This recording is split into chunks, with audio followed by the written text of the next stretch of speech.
दोस्तों, आपका जीतना तब ज़रूरी हो जाता है जब दुनिया आपको कमज़ोर समझे। नमस्कार, गुड मॉर्निंग, बहुत बहुत स्वागत है आप सभी का स्टडी विज्ञान प्रकाश में। तारीख है आज की 6 मार्च और दिन है शनिवार का। तो जैसा कि कल मैंने आपको बताया था कि आर ओ के 337 पदों के लिए ऑनलाइन आवेदन शुरू हो चुके हैं। तो पूरा नोटिफिकेशन मैंने डिस्कस कर दिया था कल शाम को ही, और उसका लिंक इसी वीडियो के डिस्क्रिप्शन में मिल जाएगा, या फिर आप यहाँ आई बटन पर क्लिक करके भी पूरा वीडियो वॉच कर सकते हैं। आवेदन करने से पहले ये वीडियो ज़रूर देख लेना। और जैसा कि आप जानते हैं कि लगभग 3 सत्र शून्य हुए हैं, तब जाकर 2021 की जो भर्ती है उसका विज्ञापन जारी हुआ है। और इसी के साथ लोक सेवा आयोग ने समीक्षा अधिकारी, सहायक समीक्षा अधिकारी भर्ती का विज्ञापन शुक्रवार को जारी कर दिया है। और इस भर्ती के लिए ऑनलाइन आवेदन की प्रक्रिया भी स्टार्ट हो गई है। कुल मिला के देखा जाए तो 337 पद हैं, जिसमें 228 पद सामान्य हैं और 109 पद विशेष चयन के हैं। तो ये जो विशेष चयन के पद होते हैं, ये विशेष लोगों के लिए होते हैं। बेसिकली देखा जाए तो ये SC ST और OBC के लोग ही इसमें आवेदन कर पाते हैं। और ये भी कि कुछ पद यहाँ पर ऐसे होते हैं जिसके लिए आपको विशेष एलिजिबिलिटी चाहिए, जैसे कि समीक्षा अधिकारी हिंदी का पद जो है उसके लिए आपका ग्रेजुएशन में हिंदी या फिर संस्कृत का होना अनिवार्य है। लेकिन अगर आप सामान्य भर्ती हैं, आपके पास O लेवल नहीं है, तब भी आप आवेदन कर सकते हैं। कुछ पद होते हैं जो कि केवल सामान्य स्नातक ही उसमें फॉर्म भर सकते हैं, लेकिन जो सामान्य स्नातक के लिए पद होते हैं उनकी संख्या थोड़ी कम होती है। और इस बार एक थोड़ा सा परिवर्तन है। O लेवल पहले केवल नीलिट का ही मांगने होता था, इस बार किसी भी संस्था से, मान्य संस्था से अगर आपने O लेवल सर्टिफिकेट प्राप्त किया है तो आप ARO के लिए एलिजिबल माने जाएंगे। तो सारी जानकारी मैंने आपको प्रोवाइड कर दी है। उनकी गणना जो होगी वो 1 जुलाई 2021 से होगी। इसमें जो मिनिमम एज होगी वो 21 साल और मैक्सिमम 40 साल होना चाहिए। 5 वर्ष की छूट भी है। जो लोग राज्य कर्मचारी हैं या फिर जो जो लोग जो है रिजर्वेशन कैटेगरी से आते हैं, उनके लिए छूट भी यहाँ पर अनमान्य है। फीस बहुत ही कम है, मैक्सिमम 125 रुपये है, मिनिमम 25 रुपये तक की फीस है कैटेगरी के अनुसार। और IAS और PCS यानी कि सिविल सेवा में अगर आपने अभी तक आवेदन नहीं किया है तो आवेदन चल रहे हैं। तो जैसा कि UP PCS में होता है कि UP PCS ACF RFO के लिए प्री की परीक्षा एक साथ होती है और मेंस की जो परीक्षा होती है वो अलग अलग होती है। उसी प्रकार से UPSC भी सिविल सर्विस यानी कि IAS IPS IFS जैसी जो परीक्षाएं होती हैं उसकी प्री परीक्षा, और जो फॉरेन सर्विस होता है जिसको आप फॉरेस्ट सर्विस कहेंगे IFS, तो इसके लिए जो प्रारंभिक परीक्षा होती है दोनों एक साथ ही करवाई जाएगी। तो पदों की संख्या 822 है, बहुत ही अधिक पद माने जाएंगे। और इसके लिए 21 से 32 वर्ष के बीच में आपकी उम्र होनी चाहिए। वेबसाइट है upsc.gv.in। अगर आप कहेंगे तो मैं इस पर एक कंप्लीट वीडियो बना दूंगा कि इसमें प्री से लेकर मेंस और इंटरव्यू तक किन किन चरणों से आपको गुजरना होता है। अगर आपके पास सामान्य स्नातक की डिग्री है तो भी आप इसमें आवेदन कर सकते हैं। आवेदन की जो अंतिम तारीख है वो 24 मार्च है। प्रारंभिक परीक्षा जो है ये 27 जून को होनी है, PCS से पहले। PCS के बाद, PCS तो 13 जून को है और ये 27 जून को है। ठीक है। और देखिए 68,500 शिक्षक भर्ती में 1,000 अभ्यर्थी चयन से बाहर होने के कगार पे हैं। तो मैंने कई बार आप लोगों से कहा है कि जो भी डॉक्यूमेंट, जो ईमेल आईडी और जो मोबाइल नंबर आप आवेदन के समय फॉर्म में डालते हैं उसको आप सेफ रखा करिए। आगे चलकर उसकी ज़रूरत आपको पड़ेगी। अगर डॉक्यूमेंट खो जाते हैं तो ऐसी विषम परिस्थिति का सामना आपको करना पड़ेगा। एक्चुअली में 69,000 शिक्षक भर्ती में 20 मई 2020 के बाद जिन लोगों ने जाति और निवास प्रमाण पत्र का उपयोग किया है उनका चयन निरस्त किया जाएगा। इस संबंध में बेसिक शिक्षा विभाग की अपर मुख्य सचिव रेणुका कुमार ने आदेश जारी कर दिया है। इस भर्ती में लगभग 1,000 ऐसे अभ्यर्थी थे जिनका चयन सूची में नाम था, लेकिन उनके पास आवेदन पत्र या मूल प्रमाण पत्रों में विसंगतियां थीं। मतलब जब उन्होंने आवेदन किया तो कुछ कुछ और दिखाया है और जब वेरिफिकेशन हो रहा था तो कुछ और। इसलिए मैं कहता हूं कि आप नए प्रमाण पत्र भले बनवाइए, लेकिन पुरानों को जरूर रखिए जो आपने आवेदन समय लगाया था, उसकी ज़रूरत आपको जरूर पड़ेगी। तो ऐसे अभ्यर्थियों पर न्याय और कार्मिक विभाग की राय के बाद अलग से निर्णय लिया गया है। यह भर्ती 2019 से चल रही है और चयन सूची में कुछ लोगों ने जून 2020 में जो जाति और निवास प्रमाण पत्र बनवाया था उसको लगा दिया है। तो यहाँ पर बेसिकली आपको वही डॉक्यूमेंट शो करने हैं जो आवेदन के समय आपने शो किए थे। तो ये चीज़ें निकल के सामने आई हैं कि 69,000 सहायक अध्यापक भर्ती में चयनित अभ्यर्थी के आवेदन के बाद अंक पत्र में विश्वविद्यालय या संबंधित शैक्षिक संस्थान के स्तर से कोई परिवर्तन हुआ है तो अभ्यर्थी को नियुक्ति से वंचित नहीं किया जाएगा। लेकिन अगर बेसिक शिक्षा विभाग ने भारांक की गणना गलत होने या भारांक का लाभ प्राप्त नहीं होने के चलते नियुक्ति से वंचित रहे शिक्षा मित्रों को भी राहत दी है। बेसिक शिक्षा विभाग की अपर मुख्य सचिव रेणुका कुमार ने सहायक अध्यापक भर्ती में रिकॉर्ड की विसंगति को लेकर दिशा निर्देश जारी किया है।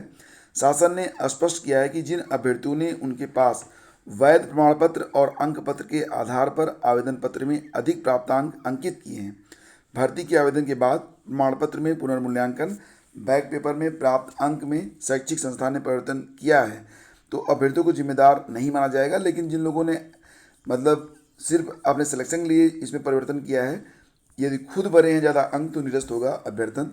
ये भी सूचना यहाँ पर निकल के सामने आई है। यानी कि अगर आपने गलत डेटा डाला है तो अभ्यर्थन निरस्त हो सकता है, लेकिन अगर आपने डेटा सही डाला है, परिवर्तन बाद में हुआ है तो फिर कोई दिक्कत नहीं है। मतलब अगर सही ग्राउंड पर परिवर्तन हुआ है तो कोई दिक्कत नहीं, लेकिन अगर एक तरीके से जालसाजी की गई है तो अभ्यर्थन निरस्त किया जाएगा। कांस्टेबल जीडी के 40,000 से अधिक पदों पर भर्ती के लिए आवेदन 25 मार्च से शुरू हो रहे हैं। तो इसमें सीआरपीएफ, बीएसएफ, आईटीबीपी और सीआईएसएफ में सिपाही पदों की भर्ती होनी है। तो इसमें आवेदन 25 मार्च 2021 से स्टार्ट होंगे। कांस्टेबल जीडी के लिए आवेदन 10 मई तक लिए जाएंगे।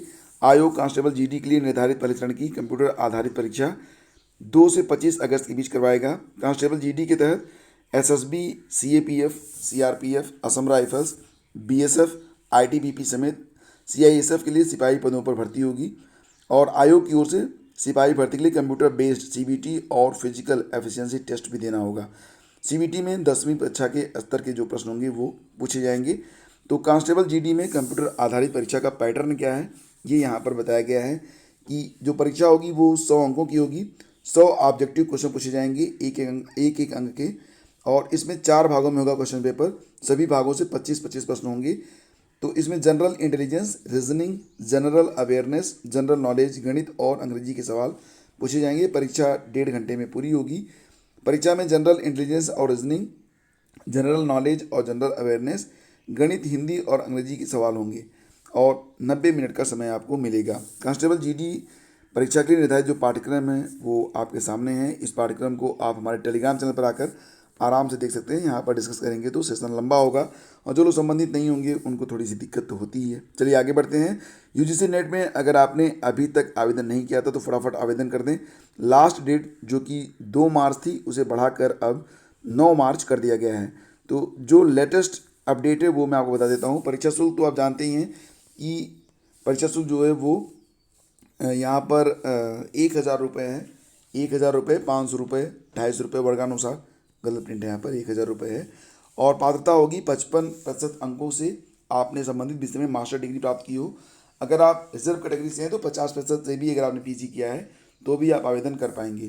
तो नया शेड्यूल आप देख लीजिए। पहले क्या था, इसमें आवेदन 2 मार्च तक थे, लेकिन अब 9 मार्च तक आप आवेदन कर पाएंगे। 10 मार्च तक आपको फीस जमा करनी है। 12 से 16 मार्च के बीच में अगर कोई गलती है तो उसको आप सुधार पाएंगे। एडमिट कार्ड के बारे में तो जानकारी नहीं है, लेकिन परीक्षा की डेट आ गई है। 2 से लेकर 17 मई 2021 के बीच में इसकी परीक्षा होगी। कंप्यूटर बेस्ड परीक्षा होती है ऑनलाइन।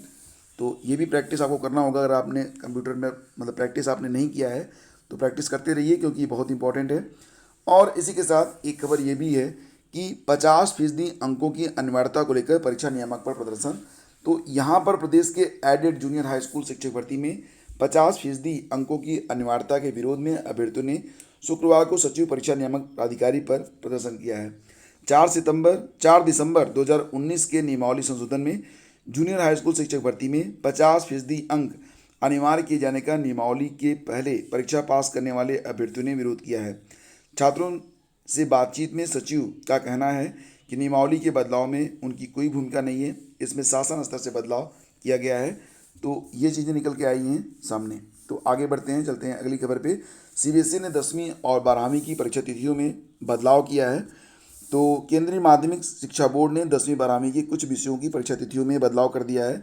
सीबीएसई ने अपनी आधिकारिक वेबसाइट पर संशोधित डेटशीट को जारी किया है। बोर्ड को कुछ विषयों की परीक्षा तिथियों को लेकर छात्रों से अनुरोध प्राप्त हुआ है। तो मई में ईद के अवकाश के कारण भी परीक्षा तिथियों में संशोधन किया गया है। दोनों कक्षाओं की 13 से 16 मई के बीच परीक्षा नहीं होगी।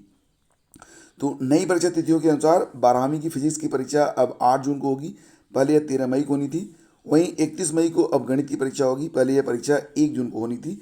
और 2 जून को होने वाली भूगोल की परीक्षा अब 3 जून को होगी, जबकि 2 जून को वेब एप्लीकेशन और टूरिज्म की परीक्षाएं होंगी। 12वीं की पूर्व परीक्षा तिथियों के अनुसार 31 मई को हिंदी इलेक्टिव और हिंदी कोर की परीक्षा होनी थी, जो अब 1 जून को आयोजित की जाएगी। तो थोड़ा सा चेंज हुआ है, आप लोग टाइम टेबल को जरूर चेक करिएगा। और अगर ये खबर आप पढ़ना चाहते हैं तो आप हमारे टेलीग्राम चैनल पर आ सकते हैं, वहाँ पर आपको मैं ये न्यूज़ शेयर कर रहा हूँ। और इसी के साथ शिक्षक तबादले और भर्ती में धांधली पर बड़ी कार्रवाई, सतर्कता जांच भी होगी। तो यहाँ पर खबर ये निकल के आई है कि बेसिक शिक्षा विभाग में गड़बड़ियों के मामले में प्रदेश सरकार ने शुक्रवार को बड़ी कार्रवाई की है। साक्षरता निदेशक वैकल्पिक शिक्षा, उर्दू एवं प्राच्य भाषाएं संजय सिन्हा को निलंबित कर दिया गया है। उनके विरुद्ध विभागीय जांच के साथ विजिलेंस जांच के भी आदेश दिए गए हैं। फर्रुखाबाद के पूर्व बीएसए अनिल कुमार और प्रयागराज के शिक्षा निरीक्षण के पटल सहायक श्रवण कुमार श्रीवास्तव को भी निलंबित कर दिया गया है। हाथरस के बीएसए मनोज कुमार मिश्र को भी हटा दिया गया है। वहीं बेसिक शिक्षा परिषद के सचिव प्रताप सिंह बघेल को कारण बताओ नोटिस भी जारी किया गया है। अपर मुख्य सचिव बेसिक शिक्षा रेणुका कुमार ने बताया कि संजय सिन्हा पूर्व में लगभग 9 वर्षों तक बेसिक शिक्षा परिषद के सचिव रहे। उनके इस कार्यकाल के दौरान विभिन्न तिथियों में गंभीर अनियमितताएं किए जाने की सूचना मिली थी। और महानिदेशक स्कूल शिक्षा विजय किरण आनंद ने शिकायत से संबंधित 20 बिंदुओं की जांच की है। लगभग 1 वर्ष तक की जांच में संजय सिन्हा पर अनियमित रूप से लगभग 1000 अध्यापकों के स्थानांतरण का अनुमोदन किए जाने तथा 9 से 10 जिलों में मृतक आश्रित के रूप में अभ्यर्थियों की अनियमित नियुक्तियां और अनियमित चयन का अनुमोदन किए जाने की गंभीर शिकायत प्रमाणित पाई गई है। तो ये खबर निकल के आई है सामने। और इसी के साथ आपको याद दिला दें कि करंट अफेयर के लिए बहुत ही शानदार वीडियो आपको रोज़ सुबह 5 बजे प्रोवाइड किया जाता है। आज हमने 15 से लेकर 22 फरवरी तक के जितने भी महत्वपूर्ण प्रश्न हैं, तो उनमें से 101 प्रश्नों को डिस्कस किया है आपके रिवीजन के लिए। तो अगर आप नियमित रूप से करंट अफेयर के वीडियो देख रहे हैं तो ये वीडियो आपकी बहुत अधिक हेल्प करेगा। और जनवरी, फरवरी और दिसंबर माह की जो PDF है उसको भी आप परचेज कर सकते हैं। एक कंबाइंड PDF मैं आज शाम तक आपको देने वाला हूँ, तो उसको भी आप परचेज कर पाएंगे। तो thank you so much for watching the video. अगर वीडियो आपको पसंद आया तो इसे लाइक और शेयर कर लीजिएगा। जो जरूरी सूचनाएं होती हैं उसको देखने के लिए आप इस वीडियो का डिस्क्रिप्शन चेक कर सकते हैं। वहाँ पर आपको विभिन्न परीक्षाओं के बारे में, विभिन्न वेबसाइट्स के बारे में, PDF कैसे डाउनलोड करें, लिंक्स के बारे में और सोशल मीडिया के बारे में जानकारी प्रोवाइड कर दी जाती है। तो दोस्तों आज के वीडियो में बस इतना ही। आप सभी का दिन मंगलमय हो। पढ़ते रहिए, स्वस्थ रहिए, मस्त रहिए। जय हिंद, जय भारत।